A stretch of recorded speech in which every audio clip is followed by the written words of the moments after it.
Vamos ubicando entonces en Segunda de Samuel capítulo 19. Muy buenas noches a todos. Estamos en este momento dando inicio a nuestro día de oración número 540. Es una gran bendición de parte de nuestro Señor y de nuestro gran Dios que nos permite reunirnos en torno a su maravillosa presencia. Es de gran agrado para nosotros verlos ya conectaditos.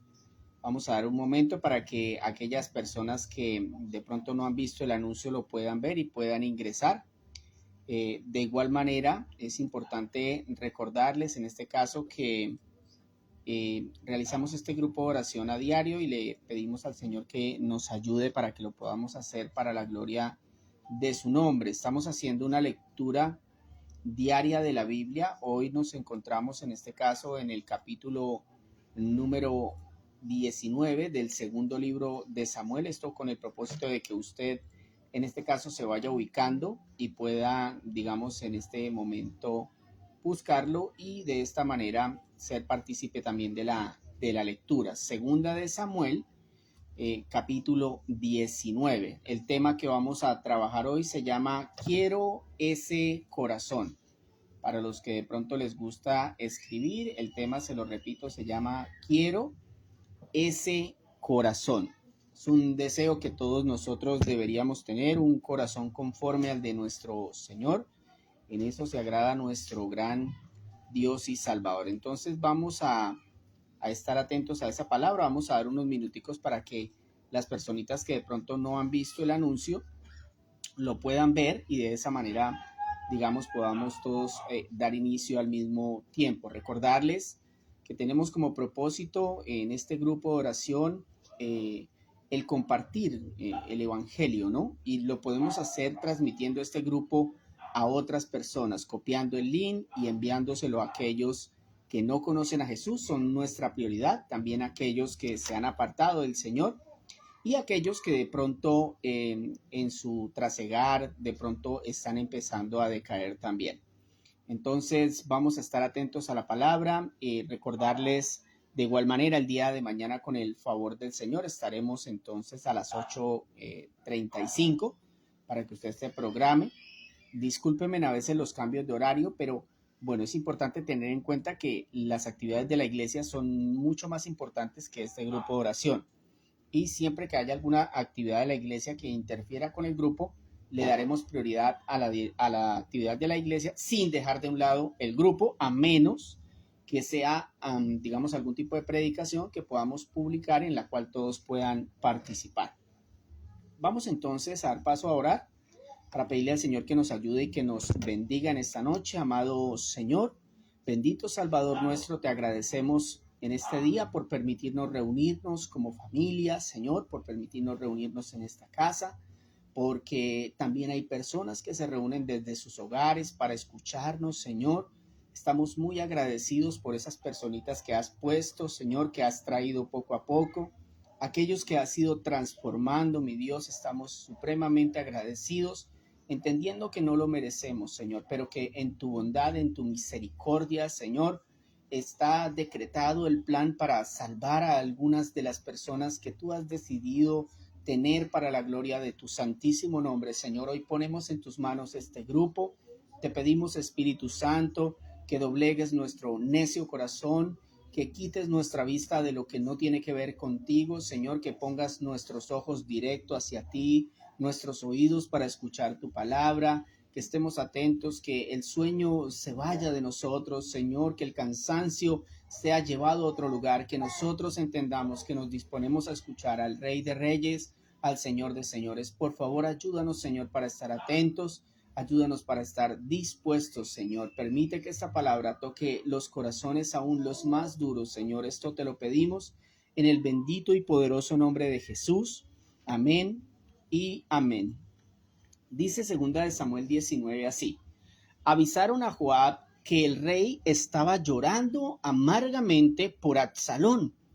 Cuando las tropas se enteraron de que el rey estaba afligido por causa de su hijo, la victoria de aquel día se convirtió en duelo para todo el ejército. Por eso las tropas entraron en la ciudad furtivamente, como lo hace un ejército abochornado por haber huido del combate. Pero el rey, cubriéndose la cara, seguía gritando a voz en cuello: ¡ay, Absalón, hijo mío! ¡Ay, Absalón, hijo mío, hijo mío! Entonces Joab fue a donde estaba el rey y le dijo: hoy su majestad ha llenado de vergüenza a todos sus siervos que le salvaron la vida, y la de sus hijos e hijas y esposas y concubinas. Usted ama a quienes lo odian y odia a quienes lo aman. Hoy ha dejado muy en claro que nada le importan sus generales ni sus soldados. Ahora me doy cuenta que usted preferiría que todos nosotros estuviéramos muertos con tal de que Absalón siguiera con vida. Vamos, salga usted y anime a sus tropas. Si no lo hace, juro por el Señor que para esta noche ni un solo soldado se quedará con usted. Y eso sería peor que todas las calamidades que su majestad ha sufrido desde su juventud hasta ahora. Ante esto el rey se levantó y fue a sentarse junto a la puerta de la ciudad, fue a sentarse junto a la puerta de la ciudad. Cuando los soldados lo supieron, fueron todos a presentarse ante él. Permítanme un segundo. Ok. Los israelitas, mientras tanto, habían huido a sus hogares, y por todas las tribus de Israel se hablaba de la situación. Decían: el rey nos rescató del poder de nuestros enemigos, él nos libró del dominio de los filisteos. Por causa de Absalón tuvo que huir del país, pero ahora Absalón, al que habíamos ungido como rey, ha muerto en la batalla. ¿Qué nos impide pedirle al rey que vuelva? Entonces el rey David mandó este mensaje a los sacerdotes Sadoc y Abiatar: hablen con los ancianos de Judá y díganles: el rey se ha enterado de lo que se habla en todo Israel. ¿Serán ustedes los últimos en pedirme a mí, el rey, que regrese a mi palacio? Ustedes son mis hermanos, son de mi propia sangre. ¿Por qué han de ser los últimos en llamarme? Díganle también a Amasá: ¿acaso no eres de mi propia sangre? Tú serás de por vida el general de mi ejército, en lugar de Joab. Que Dios me castigue sin piedad si no lo cumplo. Así el rey se ganó el aprecio de todos los de Judá, quienes a una voz le pidieron que regresara con todas sus tropas, de modo que el rey emprendió el viaje y llegó hasta el Jordán. Los de Judá se dijeron entonces, los de Judá se dirigieron entonces a Gilgal para encontrarse con el rey y acompañarlo a cruzar el río. Pero el benjaminita Simi, hijo de Gera, oriundo de Bahurín, se apresuró a bajar con los de Judá para recibir al rey. Con él iban 1000 benjaminitas, e incluso iba Siba, que había sido administrador de la familia de Saúl, con sus 15 hijos y sus 20 criados. Estos llegaron al Jordán antes que el rey. Versículo 18. Vadearon el río para ponerse a las órdenes del rey y ayudar a la familia real a cruzar el Jordán. Cuando el rey estaba por cruzarlo, Simi, hijo de Gera, se inclinó ante él y le dijo: ruego, mi señor el rey, que no tome en cuenta mi delito, ni recuerde el mal que hizo este servidor suyo el día que su majestad salió de Jerusalén. Le ruego a su majestad que olvide eso. Reconozco que he pecado, y por eso hoy, de toda la tribu de José, he sido el primero en salir a recibir al señor el rey. Pero Abisai, hijo de Sarbia, exclamó: Simi maldijo al ungido del Señor y merece la muerte. David respondió: hijos de Sarbia, esto no es asunto de ustedes, sino mío.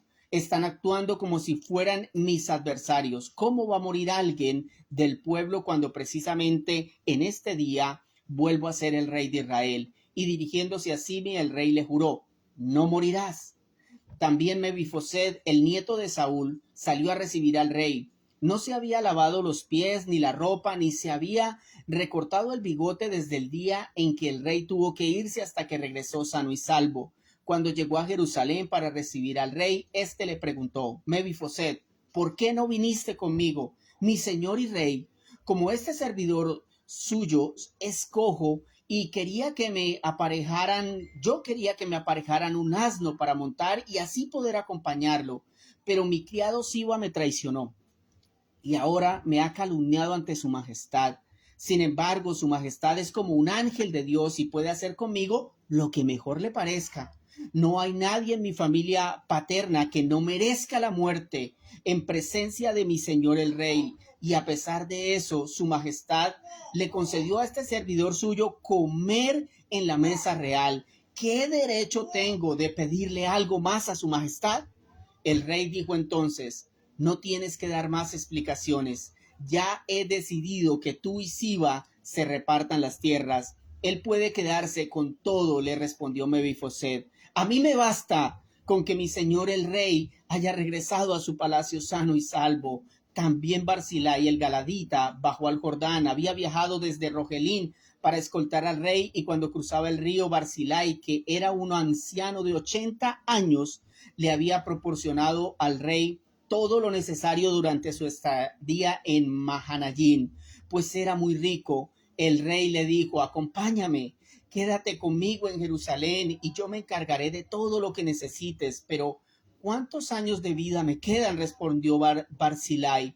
¿Para qué subir con el rey a Jerusalén? Ya tengo 80 años y apenas puedo distinguir lo bueno de lo malo, saborear lo que como y bebo, aún apreciar las voces de los cantores y cantoras.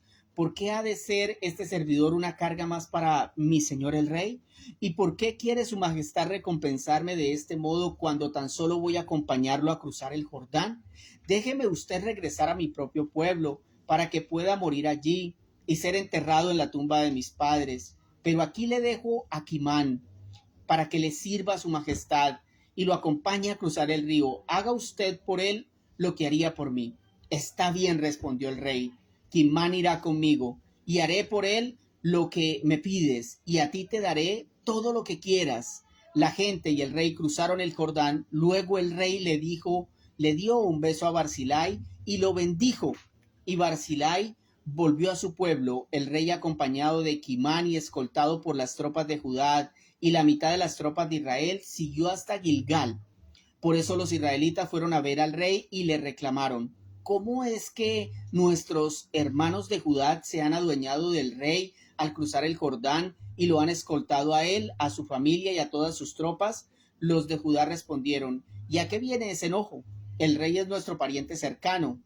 ¿Acaso hemos vivido a costillas del rey? ¿Acaso nos hemos aprovechado de algo? Pero los israelitas insistieron: ¿por qué nos tratan con tanto desprecio? Nosotros tenemos 10 veces más derecho que ustedes sobre el rey David. Además, ¿no fuimos nosotros los primeros en pedirle que volviera? Entonces los de Judá le contestaron aún con más severidad. Bueno, mis hermanos, primero decirles que es un capítulo un poquito largo, pero es muy bonito. La verdad, les aconsejo que lo vuelvan a leer cuando puedan, después de la explicación que les voy a dar el día de hoy. Estemos atentos a las lecturas, porque la lectura es muy importante para que nosotros podamos entender mejor la explicación. Si nos distraemos durante la lectura, luego se nos va a ser difícil entender lo que estamos diciendo y lo que estamos explicando. Vamos a dar un poquito de contexto. David continúa en un duelo, en un dolor por la muerte de su hijo Absalón. Eso fue lo que vimos en el capítulo anterior. Sin embargo, debido a la necesidad de posesionarse como rey en todo Israel, para poder evitar que en la ausencia de autoridad se levanten líderes con ansias de poder y se genere otra guerra. O sea, quiero que entiendan la situación. David está triste por la muerte de su hijo, pero al mismo tiempo se da cuenta que si él no se estaciona como rey rápidamente, lo que va a suceder es que se van a levantar otras personas y van a haber más guerras como la que acaba de suceder. Es entonces que David se pone al frente de esta situación donde es apoyado por gran parte del pueblo. Sin embargo, debemos entender que para este tiempo había una división en Israel. La tribu de Judá era de donde era oriundo el rey, y las demás tribus de Israel que se habían aliado con Absalón, pero que después de su muerte querían a David por rey, pero Judá no lo aceptaba, ¿sí? Entonces es básicamente esa la situación que se está viviendo en este momento. Es un enfrentamiento entre 10 tribus israelitas más la tribu, en este caso de Benjamín, y los levitas, que se están enfrentando entre entre esas 10 tribus de Israel y esa de Judá, básicamente por el rey David, ¿verdad? Y se presentan una serie de situaciones que vamos a explicarlas y que nos van a ayudar a entender mucho mejor el corazón de Dios. Este estudio que nosotros hemos hecho de los libros de Samuel es muy importante y en este capítulo en particular yo considero, mis hermanos, pongan atención, que es el capítulo donde se muestra más claramente por qué David tenía el corazón como el de Dios. Nosotros hemos visto por ahí pinceladas, pero si usted quería saber por qué Dios decía eso de David, hoy lo va a entender muchísimo mejor. Se lo garantizo si pone atención. Por eso el tema de hoy se llama Quiero ese corazón. Y veremos 3 aspectos del corazón de Dios. Primero, el corazón de Dios sufre por la muerte de todos. ¿Usted sabía eso? El corazón de Dios sufre por la muerte de todos. Y vamos a verlo en los versículos 4 hasta el versículo, solamente el versículo 4. Permítanme un segundo acá. Lo bajo un poquito para poderles comentar. Ok. Ahí va el versículo. Déjenme ver. Ok. A ver, permítame. Un momento. Es que me parece mal. Ya. Ok, dice entonces el primer punto. Quiero ese corazón y vamos a ver 3 aspectos del corazón de Dios que nos anhele a nosotros tener el corazón del Señor, como lo tenía David. El corazón de Dios sufre por la muerte de todos. Dice el versículo 4, pero el rey cubriéndose la cara seguía gritando a voz en cuello, ¡ay, Absalón, hijo mío! ¡Ay, Absalón, hijo mío!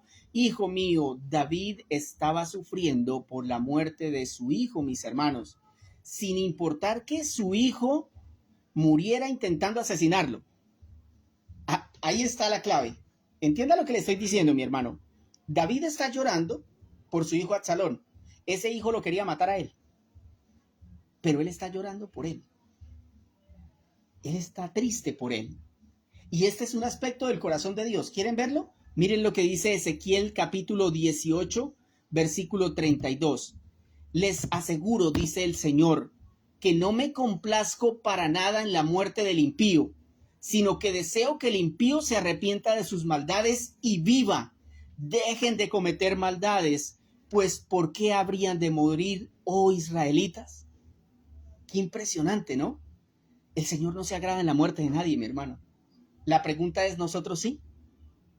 Miren lo que dice el Señor. Diles, se los aseguro, dice el Señor, que no me complazco para nada en la muerte del impío. David sabía que parte de la culpa de la muerte de su hijo era de él, por su pecado, por su falta de autoridad con su hijo Amnón. Y además él sabía el destino de sus hijos. Noten que cuando murió el bebé, David dijo que más adelante se reuniría con él, con el bebé, porque David conocía acerca de la resurrección, pero en cambio de Amnón y de Absalón no dijo lo mismo. Yo pregunto, mis hermanos, ¿nosotros tenemos esta característica? Es decir, ¿nos duele la muerte de las demás personas aun cuando no son de nuestra familia? ¿Y cuando de pronto entendemos que no conocieron a Cristo? Es importante, ya que, mire, la principal razón por la que los cristianos no comparten el evangelio es porque no les duele la muerte del borracho, no les duele la muerte del asesino, del ladrón, de la prostituta, no nos duele. Aun cuando sabemos que se van a ir al infierno. Y si tiene dudas, quiero decirle que en Cristo vemos el corazón de David también. Mire lo que dice en Lucas, versículos 23, capítulo 23, versículos 29 y luego el 41 y el 43. Miren esto, Lucas 23, 39. Uno de los criminales allí colgados empezó a insultarlo. ¿No eres tú el Cristo? Sálvate a ti mismo y a nosotros. Pero el otro criminal lo reprendió y le dijo, ni siquiera temor de Dios tienes, aunque sufres la misma condena. En nuestro caso, el castigo es justo, pues sufrimos lo que merecen nuestros delitos. Este, en cambio, no ha hecho nada malo. Luego dijo a Jesús, acuérdate de mí cuando vengas en tu reino. Versículo 43, una de las palabras más hermosas en la Biblia. Te aseguro que hoy estarás conmigo en el paraíso, le contestó Jesús. Ustedes se dan cuenta, mis hermanos, mi Señor estaba sufriendo en esa cruz porque le duele que cada ser humano que muere sin Él se va al infierno. Y por eso Cristo estaba en esa cruz ese día. Porque le duele los que se mueren sin Él y se van al infierno. Y Cristo allí demostró su amor y su justicia. Por eso salvó a muertos espirituales como nosotros. Por eso Él reconoció como pecador y Él rogó por nuestra salvación. Entonces, aquí hemos visto un principio vital en la vida de todo cristiano. Sufre por todos los que mueren. Ese es el corazón de Dios. Sufre por la muerte de todos. Número 2. Un corazón como el de Dios no rechaza al que se arrepiente. Un corazón como el de Dios no rechaza al que se arrepiente. Dice los versículos 19 hasta el 23. Simí, hijo de Gera, se inclinó ante él y dijo: ruego a mi señor el rey que no tome en cuenta mi delito ni recuerde el mal que me hizo este servidor suyo el día que su majestad salió de Jerusalén. Le ruego a su majestad que olvide eso. Reconozco que he pecado y por eso hoy, de toda la tribu de José, he sido el primero en salir a recibir a mi señor el rey. Pero Abisai, hijo de Sarbia, exclamó: Simi maldijo al ungido del Señor y merece la muerte. Pero escuchen esto. David respondió: hijos de Sarbia, esto no es asunto de ustedes, sino mío. Están actuando como si fueran mis adversarios. O sea que cuando usted ataca a alguien para decirle que se está yendo al infierno, usted se está volviendo un adversario de Dios. Nosotros no fuimos llamados a eso. Nosotros no fuimos llamados a eso. Dice el texto: ¿cómo va a morir hoy alguien del pueblo cuando precisamente en este día vuelvo a ser rey de Israel? Versículo 23. Y dirigiéndose a Simi, le dijo el rey: le juro, no morirás. Eso se lo dijo a Simi. Escúcheme, mi hermano. Esto que está viviendo David debe ser el objetivo de todo pastor, líder, evangelista, maestro, misionero, anciano en la iglesia. Llevar a las personas al arrepentimiento y a mostrarles misericordia. Ustedes entienden el cuadro. Este hombre, Simi, hace unos capítulos atrás, había perseguido al rey David, le había tirado piedras, lo había insultado. Y ahora había regresado arrepentido y humillado. Por eso David lo recibió y lo perdonó y le protegió la vida. De la misma manera lo hace Cristo. Él nos recibe, Él nos perdona, Él nos protege. Este aspecto del corazón de Dios es impresionante. Dice el Salmo 51, versículo 17: el sacrificio que te agrada es un espíritu quebrantado. Tú, oh Dios, no desprecias el corazón quebrantado y arrepentido. Por eso el corazón de David se parecía al del Señor. Porque es que fíjense que fue la misma acción. O sea, a mi Dios le agrada el corazón que se quebranta y se arrepiente. Ahí lo dice el Salmo 51, 17, que el sacrificio que te agrada es un espíritu quebrantado. Tú, oh Dios, no desprecias el corazón quebrantado y arrepentido. Lo dice la Biblia. Pero David lo llevó a la práctica. Cuando este hombre que había intentado hacerlo quedar mal delante del pueblo, tirarle piedras e insultarlo, vino arrepentido a pedirle perdón, David no le dijo: ay, no, ahorita no venga a molestar. No. David lo recibió, lo protegió y le conservó la vida porque lo querían matar. Eso mismo hace Cristo con nosotros. La pregunta es: ¿usted tiene esta característica en su corazón? Cuando le piden perdón, ¿lo acepta? ¿O usted es como Abisai, que comienza a recordar el año, el día, saca las fotos y los videos para echar en cara y no conceder el perdón?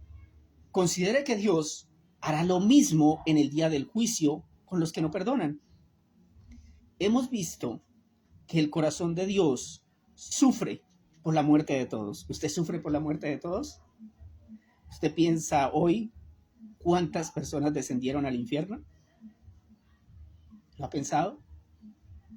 Un corazón como el de Dios no rechaza al que se arrepiente. Y por último, un corazón como el de Dios tiene entendimiento, tiene entendimiento. Vamos a verlo en los versículos 25 hasta el 30.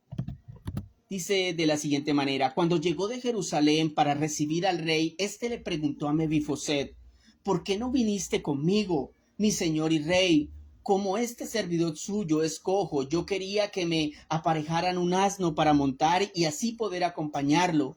Pero mi criado Siba me traicionó y ahora me ha calumniado ante su majestad. Sin embargo, su majestad es como un ángel de Dios y puede hacer conmigo lo que mejor le parezca. No hay nadie en mi familia paterna que no merezca la muerte en presencia de mi señor el rey. A pesar de eso, su majestad le concedió a este servidor suyo comer en la mesa real. ¿Qué derecho tengo de pedirle algo más a usted, mi majestad? El rey dijo: no tienes que dar más explicaciones. Ya he decidido que tú y Siba se repartan las tierras. Él puede quedarse con todo, le respondió Mefiboset. A mí me basta con que mi señor y rey haya regresado a su palacio sano y salvo.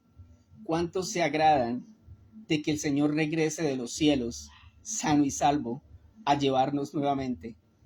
¿Cuántos se agradan, mis hermanos? Vamos a ver este punto que es impresionante. El corazón de Dios tiene entendimiento.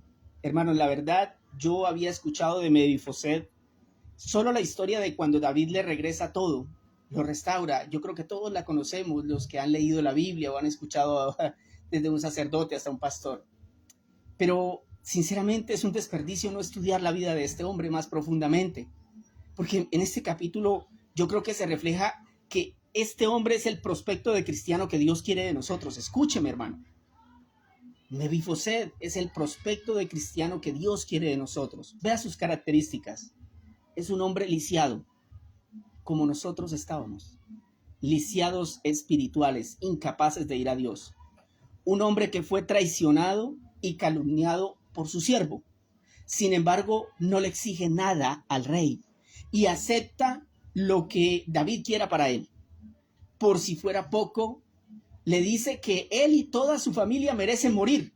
¿Usted reconoce eso ante el rey Jesús? Y cuando el rey le ofrece restituirlo económicamente y decirle: le voy a regresar lo que Siba le quitó, ¿sabe qué le dice?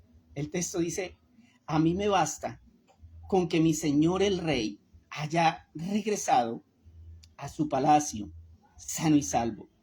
Hermanos, debemos acercarnos a Cristo no para pedirle cosas materiales, sino más bien para decirle: Jesús, a mí me basta con que haya subido a la cruz para luego resucitar e ir al cielo, siendo ahora mi abogado ante el Padre.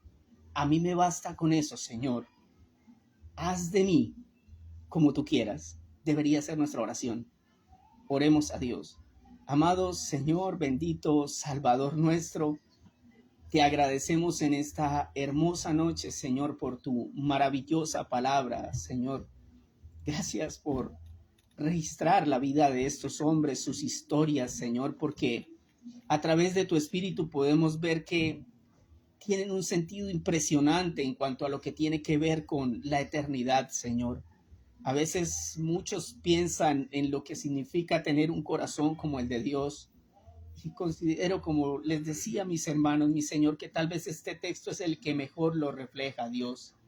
Vemos en David, Señor, a un hombre que podía sufrir por la muerte de todos, aún por aquellos que habían intentado matarlo. Ya habíamos visto este sentimiento en David cuando murió Saúl y Jonatán, pero en la muerte de su hijo sigue conservando esa misma actitud, Señor. Que nosotros seamos personas que sufrimos y que nos dolemos de aquellos que mueren a diario sin conocer a Jesús. Nos deben doler, Señor, porque como dice Paulo Jr., mañana esos que murieron hoy se despertarán en el infierno. En una semana se despertarán en el infierno. En un año, en 100 años, en 1000 años, se despertarán en el infierno. Y por eso nos debe doler todos los que mueren sin ti, mi Jesús. También, Señor, entendemos que un corazón que te ama, que un corazón que es como el tuyo, no rechaza al que se arrepiente, Señor. Lo vemos claramente en David, Señor, recibiendo a este hombre que lo había tratado mal, que lo había insultado, Señor, tal cual como sucedió en la cruz con los ladrones, Señor, con aquellos que te insultaban, Señor. Tú decidiste salvar a uno de ellos que estaba a punto de morir, Señor. Tú lo recibiste en tu reino. Que las personas que me escuchen entiendan que tú tienes misericordia aún para el peor de los pecadores, Señor. Tú no te agradas en los sacrificios humanos, ni en que la gente vaya de rodillas a X o Y lugar, ni las veces que usted ha ido a culto o las veces que ha hecho alguna obra para Dios. El sacrificio que le agrada a Dios es un corazón quebrantado y arrepentido. Señor, queremos tener ese corazón, un corazón que tenga entendimiento como el que tenía Mefiboset, que no exigía nada, Señor, sino que más bien estaba agradecido con cualquier migaja de la mesa que él pudiera recibir, como aquella mujer, Señor, que te dijo, aún los perros comen las migajas, y esa fe salvó a esa mujer. Ayúdanos, Señor, a tener esa fe, a tener ese entendimiento, Señor, que sea tu espíritu moviendo nuestros corazones y nuestras vidas. Bendice, por favor, Señor, a mis hermanos que te escuchan, Señor. Bendice a mis hermanos que hoy se conectaron. Transforma sus corazones. No permita, Señor, que las emociones de este mundo y de estas fechas tuerzan lo que ellos tienen que hacer para la gloria de tu nombre. Llévalos, Señor, directo al arrepentimiento, Señor, que ellos tengan un corazón santo, puro y bueno, Señor. Transforma nuestras vidas y permítenos soportar los embates de este mundo, controlar nuestra carne, nuestros pensamientos, Señor. Ayúdanos a vivir para que tu Hijo sea glorificado y sea exaltado, Señor, que sea una realidad en nuestro comportamiento, en nuestro accionar diario. Señor, bendice tu nombre en este grupo de oración. Si es tu voluntad, moverte con tu Espíritu Santo a través de milagros, de portentos, de señales, Señor, convirtiendo, sanando, Señor, restaurando, perdonando, Señor. Haz conforme tú quieras, mi Dios. Confiamos en tu santa voluntad. Bendice a las personas que están pidiendo por sus hijos. Bendícelos. Contesta, por favor, sus oraciones, Señor, por aquellos que llevan años orando por sus hijos perdidos en el mundo, Señor. Que lloremos como lloraba David, Señor, por nuestros hijos, Señor. Que nos duela verlos muertos espiritualmente, Señor. Que le pidamos al Rey de Reyes que los resucite, que los saque de ese lugar, que los saque de ese engaño. Señor, ayúdanos, te lo rogamos, Señor. Transforma, convierte, Señor. Te lo pedimos, Dios. Bendice las vidas de nosotros, Señor, te lo rogamos. Ayúdanos a permanecer, a prevalecer firmes, porque el día se acerca, Señor. Gracias por tu palabra en este día, Señor. Gracias en el nombre de Jesús. Amén y amén. Mis hermanos, muchísimas gracias por haber estado en esta noche con nosotros. Que el Señor me los bendiga mucho, si así Él lo permite. Mañana entonces estaríamos a las 8:35 aproximadamente. Que Dios me lo bendiga, Francisco. Qué bueno que le gustara el mensaje. Que el Señor lo guarde.